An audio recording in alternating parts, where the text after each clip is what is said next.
స్తోత్రాలు. మీ అందరికీ వందనాలు. దేవుడు నాకు ఇచ్చినటువంటి శ్రేష్టమైన సమయాన్ని బట్టి దేవుడికి వందనాలు చెల్లించుకుంటున్నాను. సమయం అంటే 15 నిమిషాలే అన్నారు కాబట్టి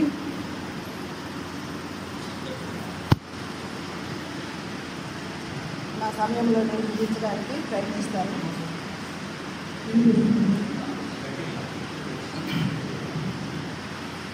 నాకు సమయం 15 నిమిషాలే కాబట్టి 15 నిమిషాల్లో ముగించడానికి నేను ప్రయత్నిస్తాను. దేవుడు నాకు ఇచ్చినటువంటి చక్కటి సమయాన్ని బట్టి దేవునికి వందనాలు. కూడి వచ్చిన మీ అందరూ కూడా దేవుని పేరిట వందనాలు చెల్లించుకుంటున్నాను. తండ్రి, మీరు ఏం చేస్తున్నారో మీరు ఎరుగరు కనుక వీళ్ళు క్షమించమని చెప్పినటువంటి ఈ ప్రార్థన, ఈ యొక్క మాటని క్షమాపణ మాటని అంటారు, లేక ప్రార్థన. దీనిని ప్రార్థన యేసు ప్రభు స్థితిలో కూడా ప్రార్థన చేస్తున్నారు. మనము ఏ సమయంలోనైనా చేయగలిగింది ప్రార్థన. కొంతమంది మరి ఆయా సమయంలో చేస్తారు, కానీ బెడ్ రిడెన్ అయినప్పుడు అంటే వాక్య పరిచర్య కానీ, ఇంకా ఏవైనా సంఘంలో పాటల పరిచర్య కానీ, ఇంకేమైనా కానీ నిలబడి చేసేవి చాలా పనులు ఉంటాయి. కానీ ప్రార్థన అయితే నిలబడి చేయొచ్చు, పడుకుని చేయొచ్చు, మరి మోకాళ్ళని చేయొచ్చు, మరి అనేక సందర్భాల్లో ప్రార్థన అయితే మనం చేయొచ్చు అనమాట. పడుకుని కూడా ఎందుకు చేయొచ్చు అంటున్నానంటే, ఐసీయూలో ఉన్నప్పుడు మనం పడుకునే ఉంటాం, అంటే బెడ్ దిగలేని పరిస్థితిలో ఉన్నప్పుడు పడుకునే ఉంటాం. ఆ సమయంలో కూడా మనం ప్రార్థన చేయొచ్చు అనమాట. అలాంటి ప్రార్థన ప్రభువుకి లాస్ట్ స్టేజ్ వరకు ఆయన వచ్చేసారు. తెచ్చిందనే వనంలో ఆయన చేసిన ప్రార్థన మనకు తెలుసు. ఆయన వాడికి చొప్పున చేసిన ప్రార్థన మనకు తెలుసు. ఆయన వాడికి చొప్పున ప్రార్థనే చేసేవాళ్ళు. మార్కు సువార్త 1:35 మనకు తెలుసునమాట. మరి అలాంటి ప్రార్థన ఆఖరిగా ఆయన మరి సిలువలో, తండ్రి మీరేం చేయించినారు, మీరు ఎరుగరు కనుక వీరిని క్షమించమని ప్రార్థన చేశారు. ఎంత గొప్ప ప్రార్థన అంటే ఇది ప్రపంచాన్నే మార్చివేసింది. ఈ ప్రార్థన మామూలు ప్రార్థన కాదండి. ఆయన్ని చంప మీద పొందేవాళ్ళని, పగడాతంకులు పొందేవాళ్ళని, నిమ్ము వేసేవాళ్ళని, అపహసించేవాళ్ళని, నువ్వు రాజు కదా, నువ్వు రాజు అయితే మమ్మల్ని కూడా రక్షించు, నువ్వు కూడా రక్షించుకో అని అపహసించి తిరుగుతులు పెట్టి ముళ్ళ కిరీటం పెట్టి నానా హింసలు చేసినటువంటి క్రీస్తు ప్రభు సిలువలో నీకోసం నా కోసం ఆయన రక్తాన్నంతా దారబోసేసి, తండ్రి మీరేం చేయించినారో మీరు ఎరుగరు కనుక మీరు క్షమించుము అని చేసిన ప్రార్థన. ఈరోజు ఈ ప్రార్థన మన హృదయాల్లో కూర్చోబడకపోయినట్లయితే మనం ఎన్ని గుడ్ ఫ్రైడే చేసుకున్నప్పటికీ వెంటనే ఈ ప్రార్థన హృదయం అంతలో నేను కూడా చేయాలి. క్షమాపణ ప్రార్థన, శత్రువులను క్షమించే ప్రార్థన. 5వ అధ్యాయం మత్తయి సువార్త 44 శత్రువులను క్షమించే ప్రార్థన ఆయన చేస్తున్నారు, చెప్పారు. లోకస్తులు అందరూ కూడా క్షమించు అంటారు, కానీ నిజమే క్షమించాలి, కానీ శత్రువుని క్షమించాలి మీరు అని చెప్తారు. అలాగే ఒకరు పాపం చేస్తే వ్యభిచారం చేశారు అంటారు, కానీ యేసు ప్రభు ఒక మోహం చూస్తేనే అది పెద్ద పాపముగా పరిగణిస్తారు. మరల ఇంకా సహోదరుని చూసి ఎద్దుగా అంటే నరకానికి వెళ్తామని కూడా ప్రభు చెప్తారు. అలాంటి గొప్ప పలుకులు పలికినటువంటి మన యేసయ్య ఈరోజు మనతో మాట్లాడుతున్నారు. తండ్రి మీరేం చేస్తున్నారో మీరు ఎరుగరు. వారికి తెలియదా? రోమా సైన్యానికి తెలియదా? కొరడాలతో కట్టడం తెలియదా? ఏమి తెలియట్లేదంటే 2 విషయాలు వారు గ్రహించుకోవటం లేదు. ఏమి తెలియట్లేదంటే వారు దేవుని కుమారుడు అని నమ్మలేదు. ఆ యూదులందరూ ఏమనుకున్నారంటే ఈయన మెస్సయ్య వస్తాడు, కానీ ఏదో రాజులాగా వస్తాడు, రాజభవనంలో పుడతాడు అని అనుకున్నారు, కానీ ఇలాగా ఇంత దీనుడిగా వస్తాడని వారు ఊహించలేదు. వారిని ఉద్దేశించి చెప్తున్న మాటలు ఇవి. అక్కడ ఉన్న వారందరినీ ఉద్దేశించి చెప్తున్న మాటలు ఏమని చెప్తున్నారంటే, ఎవరిని ఉద్దేశించి చెప్తున్నారంటే శాస్త్రులు, పరిసయ్యులు, సద్దూకయ్యులు, అక్కడ అధికారులు, పిలాతులు, వారితో పాటు పిలాతు కూడా ఉన్నారు. పిలాతు ఇంకెంతోమంది అక్కడ మరి శిష్యులు కూడా ఉండే ఉంటారు. శిష్యుల్లో ఒక ఆయన అప్పగించేశాడు, మనకి తెలుసు కదా, వారిని కూడా క్షమించాడు. ఇంకా ఇంకొక శిష్యులు ఏం చేశాడు, నేను ఎవరో నాకు తెలియదు అన్నాడు. మీకు అందరూ తెలుసు కదా, అందరూ మాట్లాడుతున్నాం ప్రతిరోజు. పేదరైతే నేను ఎవరో నాకు తెలియదని 3 సార్లు కొట్టాడు. వాళ్ళని కూడా క్షమించారు. ఈరోజు మీరు నన్ను కూడా సిద్ధంగా ఉన్నాను. నువ్వు ఎలాంటి పాప భారంలో ఉన్నప్పటికీ ఇది గొప్ప అవకాశం. దేవుడు నిన్ను పిలుస్తున్నాడు ఆయన దగ్గరికి రా. ఇదే ఒకవేళ ఆఖరి దినమేమో ఒకసారి జ్ఞాపకం చేసుకో. ఇదే ఆఖరి దినం అన్నట్టు ప్రతి దినాన్ని మనం బ్రతకాలి. లేకపోతే రేపు చనిపోయిన తర్వాత మా అమ్మ మా నాన్న సేవకులుగా అంటే వాళ్ళు వర్క్ చేసి కూడా సేవ పని చేశారు. వాళ్ళ లాస్ట్ జన్మకి కూడా సేవ సేవ సేవ. మా నాన్నగారు ఇచ్చినటువంటి లాస్ట్ వర్తమానము ఇరుకు మార్గం విశాల మార్గం, ఈ రెండింటిలో మీకు ఏది కావాలో కోరుకొని ఆ మాటలు చెప్పి ఆయన చనిపోయారు. ఆయన 70 సంవత్సరంలో ఆయన చనిపోయారు. మా డాడీ మాకు ఎంతో మాదిరి. మరి నేను చనిపోతే నా బిడ్డలకి ఏం మాదిరి నేను విడిచిపెడుతున్నాను. ప్రతి ఒక్కరిని కూడా మనం పరిశీలించుకోవాల్సినటువంటి సమయం. మనమే సరిగ్గా లేకపోతే మన బిడ్డలకు మనమే చెప్పగలము. సరిచేస్తున్నాం. గ్రేట్ అవకాశం ఇది, గొప్ప అవకాశం. ఈ గొప్ప భాగ్యాన్ని విడిచిపెట్టుకోకూడదు. మీ అందరికీ హృదయపూర్వకంగా చేతులెత్తి నమస్కరించి చెప్తున్నాను. యంగ్స్టర్స్, మిడిల్ ఏజ్ ఉన్నవాళ్ళు, ఓల్డ్ ఏజ్ ఉన్నవాళ్ళు అందరికీ కూడా గొప్ప అవకాశం అన్నమాట. సిలువలో ఆయన రెండు చేతులు చాపి వస్తున్నారు, పిలుస్తున్నారు, బ్రహ్మని పిలుస్తున్నారు. ఎన్నో పాటలు ఉన్నాయి, సమయానికి పాడే పాటలు. కానీ ఈ సమయం నాకు ఇవ్వబడింది తక్కువే కాబట్టి క్షమాపణ ఒక మాట చదువుతున్నాం. క్షమాపణ, ఫస్ట్ మాట క్షమాపణ. యేసేపు తన అన్నలందరినీ క్షమించాడు కదండి. తర్వాత దావీదు కూడా తన కుమారులు అతని మీద వ్యతిరేకంతో ఎన్నో కుట్రలు చేసి చంపాలని చూసినా సరే దావీదు కూడా క్షమించాడు. యేసేపు క్షమించాడు, దావీదు క్షమించాడు. మోషే కూడా మోషే 40 సంవత్సరాలు ఆ ఇశ్రాయేలు ప్రజలు భారభక్తులతో తీసుకుని వెళ్తుంటే ఆ ఇశ్రాయేలు ప్రజలు ఒకసారి రాజు బట్టి ఇతను చంపేద్దామని అనుకున్నారు. అలాంటి వాళ్ళని మోషే కూడా క్షమించాడు. ఇంకా నీరెస్ట్ మోషే మిరియాము, అంటే మోషే అక్క మిరియాము సడిగిందని, మరి మిరియాము మీద దేవుడికి ఎంతో కోపం వస్తుంది, ఉగ్రుడైపోతాడు దేవుడు. అప్పుడు మోషే ఆ చెల్లిని బట్టి కూడా ఎంతో క్షమాపణ వేడుకున్నాడు. యేసయ్య నిన్ను నన్ను బట్టి కూడా నేను తండ్రిని వేడుకున్నాడు. తండ్రి మీరేం చేస్తున్నారో మీరు ఎదుగుతుంటారు, మీరు క్షమించాను. మనం చేసేదన్నీ కూడా మనకు తెలుస్తుంది, మన కాన్షియస్ మనకు తెలుసు, ఎవరు చెప్పక్కర్లేదు. ఒకవేళ చెప్పినా సరే ఓకే, కానీ కాన్షియస్ అన్నది ఉంది కదా, అది కంపల్సరీ మనతో మాట్లాడుతూనే ఉంటుంది. నేను చేసేది తప్పు, నేను చేసేది తప్పు అని. ఆ కాన్షియస్కి లోబడి దేవుడికి భయపడినట్లయితే గొప్ప ఆశీర్వాదాన్ని పొందుకోగలరు. వాళ్ళు తెలియకే చేశారు అని పౌలు అని అంటున్నారు. ఒకసారి చూడండి, 1 కొరింథీ పత్రిక 12వ అధ్యాయం చదవండి.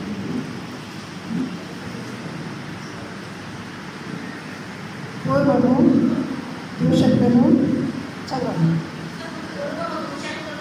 దూషకులను, హింసకులను, హానికరుడైన నన్ను తన పరిచర్యకు నిర్మించి నమ్మకమైన వారిగా ఇచ్చినందుకు నన్ను బలపరిచిన మన ప్రభువైన యేసు క్రీస్తు వారికి కృతజ్ఞుడై ఉన్నాను. తెలియక అవిశ్వాసం వల్ల చేస్తుంది కనుక కనికరింపబడుతుంది అని దేవుని వారికి సెలవిస్తుంది. పౌలు చెప్తున్నాడు, ఒకప్పుడు నేను ఇలాంటి వాడిని అలాంటి వాడిని. మరి మనం ధైర్యంగా చెప్పగలమా? ఒకప్పుడు నేను ఇలాంటి వాడిని అలాంటి వాడిని, కానీ ఇప్పుడు దేవుడు తన పరిచర్యను పిలిచి ఇప్పుడు నన్ను ఒక గొప్ప దైవ సేవకునిగా, దైవ సేవకురాలుగా, లేక దేవుడి మాటలు అందించడానికి ఒక సాధనంగా దేవుడు నన్ను వాడుకుంటున్నాడని చెప్పగలమా? వాళ్ళు తెలియక ఆయన తెలియక చేశాడు కాబట్టి కనికరింపబడ్డారు. మనం ఒకవేళ తెలిసి ఏమైనా తప్పులు చేస్తున్నట్లయితే మనకి క్షమాపణ ఉండదండి. కాబట్టి గమనించుకుందాం. తండ్రి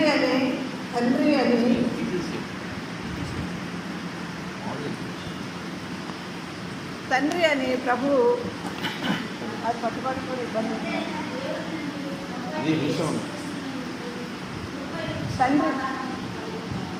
తండ్రి అని ప్రభు ఎన్నిసార్లు తండ్రికి మొరపెట్టుకుంటూ ఉంటాడన్నమాట.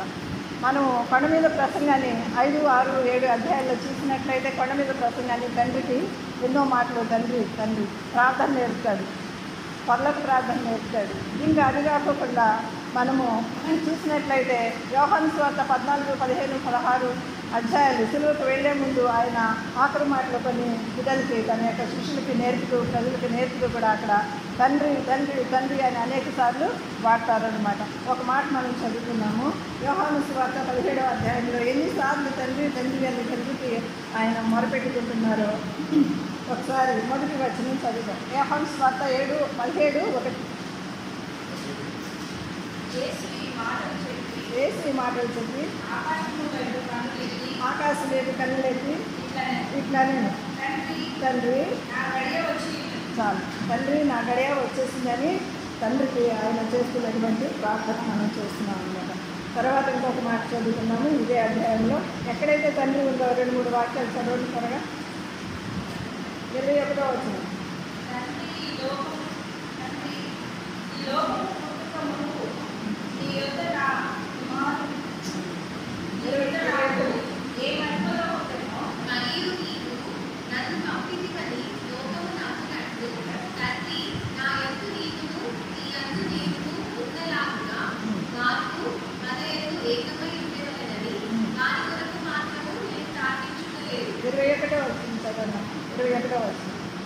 తండ్రి నా యందు నీవును నీ యందు నేనును ఉన్నలాగున వారును వారి కొరకు మాత్రము వారి వాక్యం వలన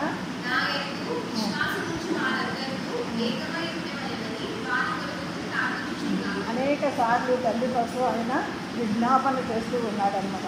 మనకి ఏదైనా బాధ ఉన్నప్పుడు, మనకి ఏదైనా వేదన ఉన్నప్పుడు, గప్పుని లేకపోతే పడిపోయినప్పుడు అమ్మ అని అంటాం. కానీ యేసయ్య తండ్రి తండ్రి అని ఆయన బాధలో, ఆయన వేదనలో, ఆయన యొక్క ఆక్రందన తండ్రికి వినిపించుకుంటూ ఉన్నారనమాట. తండ్రి వీరేం చేస్తున్నారో వీరు ఎరుగరు కనుక వీరిని క్షమించమన్న మాట హృదయాన్ని బద్దలు కొడుతుందన్నమాట ప్రతి ఒక్కరి. అలాగే యాక్ట్స్ 3:17 చూడండి. అపోస్తల కార్యాలు 3:17. సహోదరులారా, మీరును మీ అధికారులను తెలియక చేస్తున్నది నాకు తెలియను. పౌలు ఇక్కడ పేతురు యోహానును పట్టుకోవడానికి వచ్చినప్పుడు చెప్తున్నటువంటి మాటలు, పేతురు యోహాను చెప్తున్నటువంటి మాటలు ఏమంటున్నారంటే, సహోదరులారా మీరును మీ అధికారులను తెలియక చేస్తున్నది నాకు తెలియను అన్నారు. వాళ్ళు యేసుప్రభు దేవుడని నమ్మటం లేదు, రాజుల రాజు అని నమ్మటం లేదు, దేవుడి కుమారుడు అని నమ్మటం లేదు. తెలియక అవి తెలియలేదు. అంతేగాని కొడుతున్నట్లు తెలుసు, ఉమ్మువేస్తున్నట్లు తెలుసు, ఆయన బాధిస్తున్నట్లు తెలుసు, ఆయన హింసిస్తున్నట్లు, హేళన చేస్తున్నట్లు తెలుసు. కానీ వాళ్ళు గ్రహించింది 2 విషయాలు. ఆయన దేవుడి కుమారుడని తెలియలేదు, ఆయన రాజుల రాజు అని తెలియలేదు. కాబట్టి ఆయన ఇష్టం వచ్చినట్టు వారు చేశారనమాట. కాబట్టి దేవుని ప్రియజనమ మనము ఒకసారి జ్ఞాపకం చేసుకుందాం. యెషయా గ్రంథంలో 700 సంవత్సరాలకు పూర్వమే 53వ అధ్యాయంలో యేసు ప్రభు కోసం రాసినటువంటి ముందు ఆయన ఈ యొక్క శ్రమలన్నీ జరగక ముందే రాసినటువంటి మాటలు మనం చదువుకున్నాము. యెషయా గ్రంథము 53:3 వచనం నుంచి కొన్ని మాటలు చదువుకున్నాము.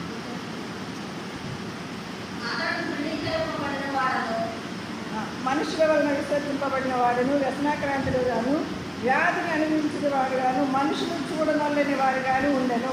మనుషులు చూడనల్లని వాడుగాను ఆయన ఉన్నాడంటండి. అతడు తృణీకరింపబడిన వాడు కనుక మనం అతన్ని ఎన్నిక చేయకపోతుంది. నిశ్చయముగా అతడు మన రోగంలోని భరించను, మన వ్యసనంలోని వహించను. ఆయనను మొత్తబడిన వాడిగాను, దేని వల్ల బాధింపబడిన వాడిని, శ్రమ నిండిన వాడిగాను మనం అతన్ని ఎంచుతిని. మన అతిక్రమ క్రియలను బట్టి అతడు గాయపరచబడను. మన అతిక్రమ క్రియలను బట్టి అతడు గాయపరచబడను. మన దోషులను బట్టి అతడు నలుగబట్టబడను. మన సమాధానార్థమైన శిక్ష ఆయన మీద పడిందండి. నీకు నాకు సమాధానం కావాలని ఆయన సిలువ ఎక్కవలసి వచ్చిందండి. నీవు నేను చేసిన దోషాలకి ఆ యొక్క భయంకరమైనటువంటి ఆ సిలువ శిక్షను ఆయన అనుభవించవలసి వచ్చిందండి. కాబట్టి ఇంకా ఏమైనా మనం ఇది పర్వాలేదులే, వాళ్ళు చేస్తున్నారు కదా, వీళ్ళు చేస్తున్నారు కదా, వాళ్ళంతా సీనియర్స్ వాళ్ళే చేస్తే ఏం చేయకూడదని మనుషులను చూడదండి. మనుషులను చూస్తే మనం జారిపోతాం, కృంగిపోతాం, ముందుకు సాగలేము. విశ్వాసంలో కర్తవ్యాన్ని కొనసాగించేవాడైన యేసుని మాత్రమే మనం చూద్దామండి. ఆయన్ని మాత్రమే చూద్దాం. ఆయన గాయాన్ని ప్రతిదినం మనం రేపేవారిగా ఉండగా ఆయన్ని మనం జ్ఞాపకం చేసుకుంటూ ముందుకు ఆయనే మన రోల్ మోడల్, ఆయనే మన మాదిరి. మత్తయి సువార్త 9వ అధ్యాయం 6వ వచనంలో ఒక మాట చూడండి. మత్తయి సువార్త 9:6.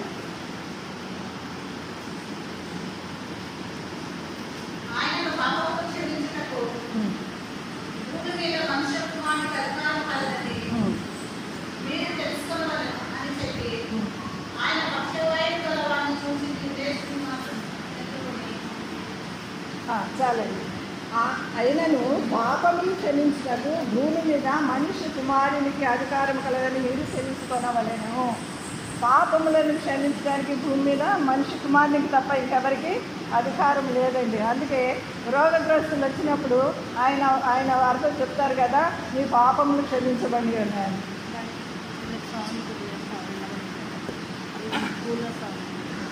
పాపములు క్షమించబడి లాస్ట్ వరకు నిలబెట్టలేదండి నా వాయిస్ వినిపిస్తుంది కదా.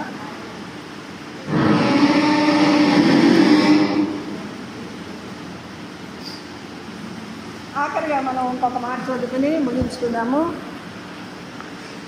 మత్తయి సువార్త 5వ మత్తయి సువార్త కాదండి,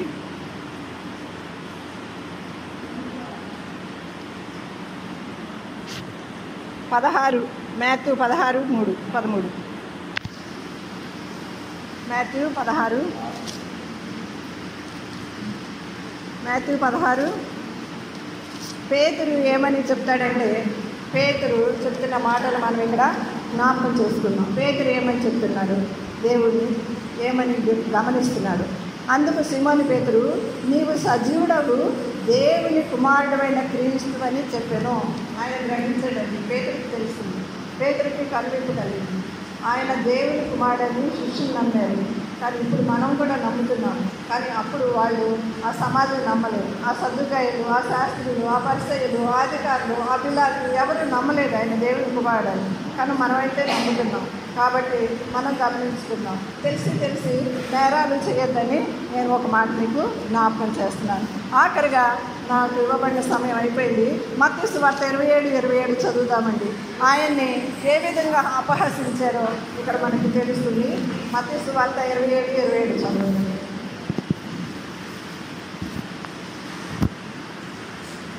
మత్తయి సువార్త 27:27.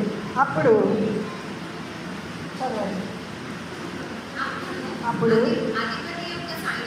అధిపతి యొక్క సైనికులు యేసును అధికార మందిరంలోకి తీసుకొని పోయి ఆయన యొక్క సైనికులందరినీ సమకూర్చారు. ఆయన వస్త్రములు తీసివేసి ఆయనకు ఎర్రని అంగీని తొడిగించి ముళ్ళ కిరీటం మళ్ళీ ఆయన తలకు పెట్టి ఒక రెల్లు కుడి చేతిలో ఉంచి ఆయన ఎదుట మోకాళ్ళుని, యూదుల రాజా నీకు శుభమని ఆయనను అపహసించింది. ఏం చేశారంటే, వీళ్ళ రాజు అని చెప్పుకుంటున్నాడు కదా, రాజులాగా వీళ్ళు తీర్చేద్దామనేసి ఏం చేశారంటే, ఆయనకి ముళ్ళ కిరీటాలు ఉంది.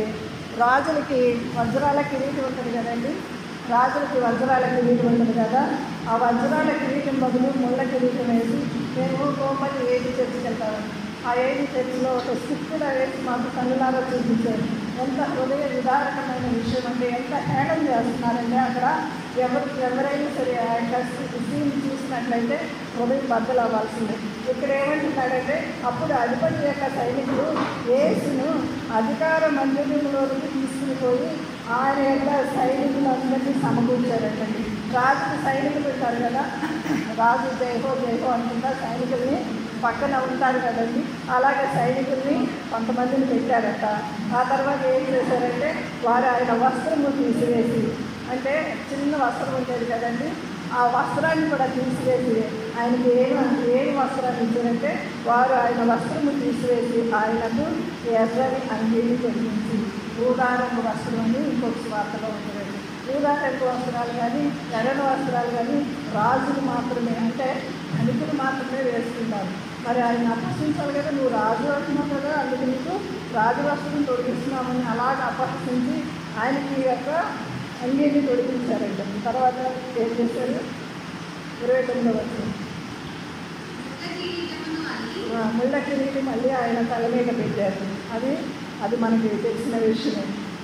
ఒక రెల్లు ఆయన కుడి చేతిలో ఉంచి, రెల్లు అంటే రాజదండం చేతిలో ఉంటుంది కదా, ఎస్టేరు రాజదండం చాపినప్పుడే కదా ఎస్టేరు రాజదండం పడుతుంది. ఆ విధంగా రాజదండం ఇదిగో నీకు అనేసి రెల్లును ఆయన కుడి చేతిలో పెట్టి, ఆ రెల్లు ఆయన కుడి చేతిలో ఉంచి ఆయన ఎదుట మోకాళ్ళు ఉంది. అప్పుడు వారికి తిరుగుతులు పుట్టిన వాళ్ళు, మరి కొరడా దెబ్బలు కొట్టిన వాళ్ళు మోకాళ్ళు ఉండేది. ఎంత హేళన చేస్తున్నారండి, ఎంత హేళన చేస్తున్నారు. ఒక మొహం మీద ఒక గుద్ది తర్వాత వేసి నేను ఎవరు కొట్టారో నువ్వు ప్రవచించు అని అంటారు. ఎంత హేళన చేస్తున్నారండి. సమస్తాన్ని భరించారు. ఎందుకోసమండి? మీ కొరకు నా కొరకు ఆ శిక్షణ అంతటినీ మనం భరించవలసి ఉంటుందిగా. మీ కొరకు నా కొరకు ఆ సెలవు శిక్షను ఆయన తప్పించడం కోసం ఆ సెలవును ఎక్కవలసి వచ్చింది. ఇంకా ఏం చేశారంటే ఆయనను అపహసించారంట. మోకాళ్ళని యూదుల రాజా నీకు శుభమని ఆయనను అపహసించారు. యూదుల రాజా నీకు శుభమని ఆయన అపహసించారు. మనల్ని ఎవరైనా ఒక చిన్న మాట అంటేనే మనం ఓర్చుకోలేము. ఇంత కూడా బట్టలన్నీ తీసి అంత చిత్రహింసలు చేస్తున్నా సరే యేసయ్య ఇంత చిత్రహింసలు చేసేవాళ్ళని ఏమంటున్నాడు? తండ్రి వీరేం చేస్తున్నారో వీళ్ళకి తెలియట్లేదు, వీళ్ళని క్షమించు అని. క్షమించు అని అనడానికి మరి నిదర్శనం మరి ఎలాగ మనం చెప్పగలమనంటే, దొంగ ఆ యొక్క సెలవులో వేలాడుతున్న ఆ దొంగని చూసి కూడా అప్పుడు క్షమిస్తారు కదండి. శిష్యులు కూడా క్షమిస్తారు. క్షమించబడమంటే ఆ శిష్యులందరూ కూడా ఒక సాక్షులు అయితే తెలుసు కదా మనకి. ఈనాడు నువ్వు నేను కూడా క్షమించబడినట్లయితే ఆ లిస్టులో మనం కూడా ఉంటాం. హెబ్రీ పత్రిక 11వ అధ్యాయంలో విశ్వాస వీరుల పత్రిక ఏదో ఉందో ఆ విశ్వాస వీరుల పత్రికలో నిన్ను నన్ను ప్రభు చేర్చడానికి ఏర్పడిస్తున్నాడు. దేవుడు ఇచ్చిన వాక్యాన్ని జీవించిన కాదు. అలాంటి శిలువ శ్రద్ధను ఆయన ఎంత భరించాడంటే నీ కొరకు నా కొరకు. ఇందాక చక్కని పాట పాడారు అనిల్ కొరకు వాళ్ళ పిల్లలు కూడా. ఆ పాట ఒకసారి ఒక చరణము బలి అయితివా నా కొరకే నేను పాడుతుంటే హృదయము చెల్లించిపోతున్నాను. ఒక పాట చాలండి, ఒక పాటని కదిలించడానికి ఒక పాట చాలు. మరి రక్షించబడిన మనము అనేకకి మాదిరిగా జీవిస్తాము. రక్షణ లేని వారి కొరకు అనేక సార్లు మరి కలిసి వారి కొరకు రక్షణార్థమే ప్రార్థిస్తాం. ప్రభు మనకి సిలువలో పలికినటువంటి మొదటి మాట క్షమాపణ ప్రార్థన. అటు మనం కూడా గ్రహించుకుని ఈ చిన్న మాటలు జీవిస్తున్నాం.